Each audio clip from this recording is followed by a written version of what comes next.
Hello, everyone. This is Eston, and I today I wanted to start a conversation around privilege.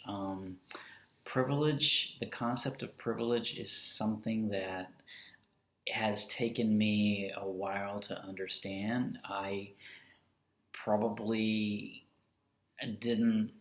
If you had asked me 5 years ago about privilege, I would have just given a standard dictionary definition of it.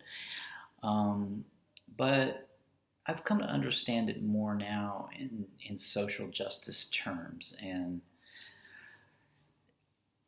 that's it's a slightly different definition than I think what has been used and what is understood generally. So I think there's still a lot of misunderstanding around it from what I see and hear out in the world. And so I thought it would be worth starting the conversation around the topic. So, I think a good explanation or a good illustration of privilege comes from the movie What's Up, Doc? And if you haven't seen the movie What's Up, Doc, I highly recommend that you see it because it's hilarious. This is a movie from the early '70s. It's got Barbara Streisand. It's got Ryan O'Neal. It's got Madeline Kahn in like her first movie role.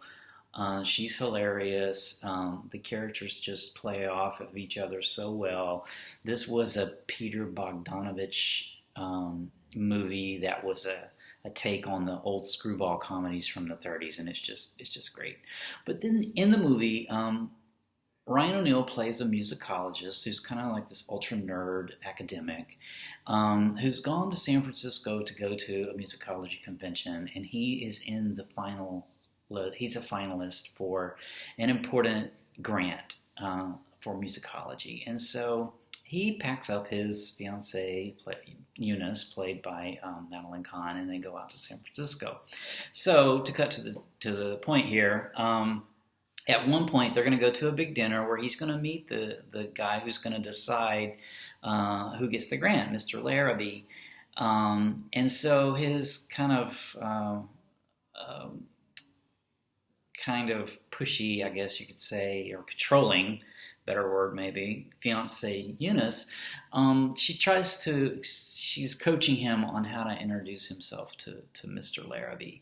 And, because Howard, the guy played by Ryan O'Neal, thinks he can just walk up and say hello. And, Eunice recognizes that it's an important person to make a good impression on. So they practice what he's going to say. And, of course, he's a befuddled type professor. So when he actually gets down to the convention, he's been practicing it all the way in. And he sees a man in a tuxedo, and he walks up to the guy in the tuxedo, and he says, "Hello, Mr. Larrabee. I'm Dr. Howard Bannister. It's a privilege to meet you." And the man in the tuxedo says, "And I'm your head waiter, Rudy." So then whenever Howard actually meets the actual Mr. Larrabee, by that time he's befuddled again. And so, but it really illustrates privilege because we can sort of understand privilege around that whole scene right there, because privilege, hello, doctor, I'm Dr. Howard Bannister, it's a privilege to meet you, Mr. Larrabee. That really sums up privilege. The concept of social justice privilege, because first of all, to Mr. Larrabee, the one who is the giver of the grant, controls Howard's future. So there's probably a lot of musicologists who did not get in the final list for this grant because of lots of reasons, because they weren't able to become musicologists in the first place, maybe. Maybe they didn't have the money to travel out to San Francisco to even attend this conference. Or they didn't meet any of the other criteria for the grant for whatever reason. And then they need to pass. They need to have the opportunity to meet Mr. Larrabee, and then they need to pass his approval to pass on then to the next step and get the grant. So there are gatekeepers like Mr. Larrabee in all around us every day. In almost any situation where if we don't make contact with this person and this set of events do not happen for us, then we do not move on to the next level in whatever it is, whatever path we're on.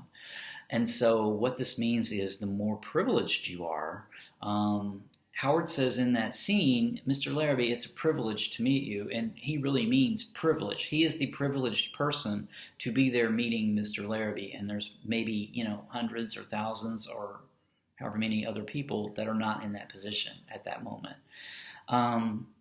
So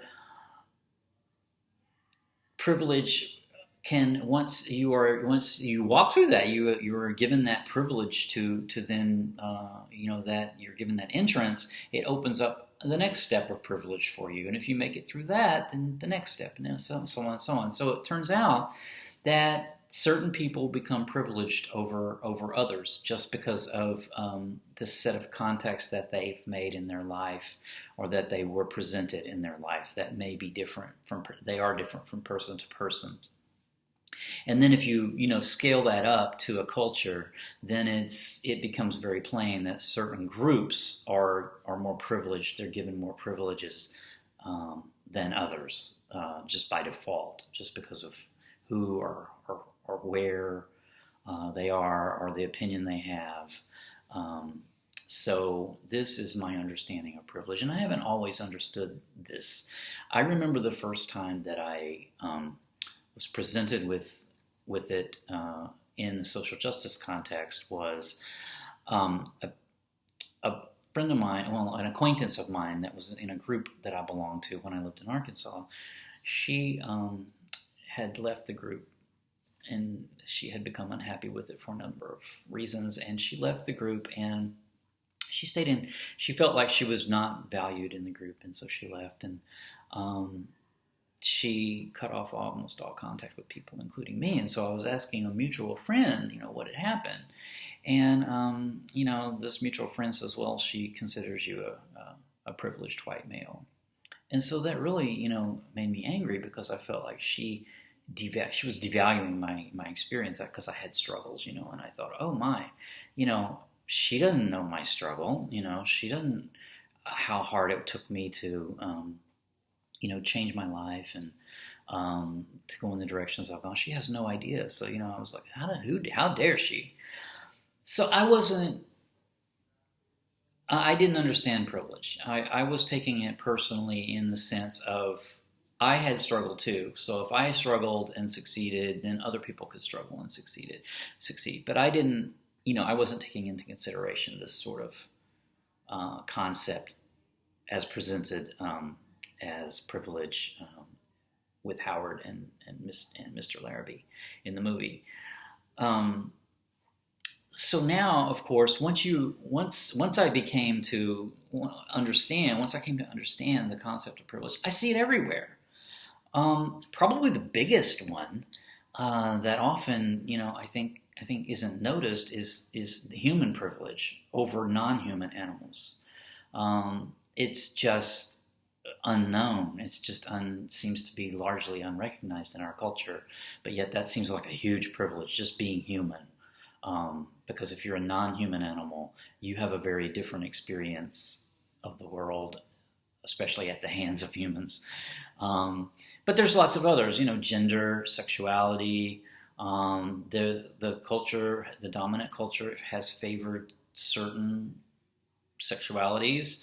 They favored races. There's a huge racial component that's now getting talked about a lot, and I think that this is very healthy. There's language. Being an English speaker is a huge privilege. You have access automatically to the dominant world language right now is English, and so just to be a speaker of that privileges English speakers. Religion, certain religions, are privileged over others. Depends on where you are, of course. So privilege is just all around us, and it's everywhere. And, I think it's an incredibly important topic to discuss. I'm not sure I've made my point clear here, but I hope I've started a conversation around it. And I will be doing some more videos, I think some more detail, some more of the details around privilege, because it's just such a huge topic that it could be the source of just a single channel of discussion. So I think it's very important, and I think it's not a restrictive thing. I think that coming to understand privilege and understand what your privilege is in your culture, and I'm not just talking about North American people. I'm talking about everyone, because everyone everywhere in the world works in this system. So it's good to recognize where you've been privileged, because you can't experience gratitude. You can't experience gratitude for where you are in life, or you can't experience. It's an enriching experience to understand what you've been privileged at, or maybe what you've been privileged against, because of who you are. And that's the important first step, and that's to be aware of it. So I think it's a great conversation to have. If you want to continue this conversation with me, I'd love to. Leave a comment on the video. You can continue the communication over at my blog, which is ernestleeaston.blogspot.com, or you can continue it on my Facebook, Ernest Lee Aston. So I'd love to keep this conversation going with you. Talk on lots of other topics. So, but if you don't want to keep the conversation with me, keep this conversation going on with me, then by all means discuss it among your friends, or just give it some thought yourself. So, until next time, this is Eston, and I'll see you soon.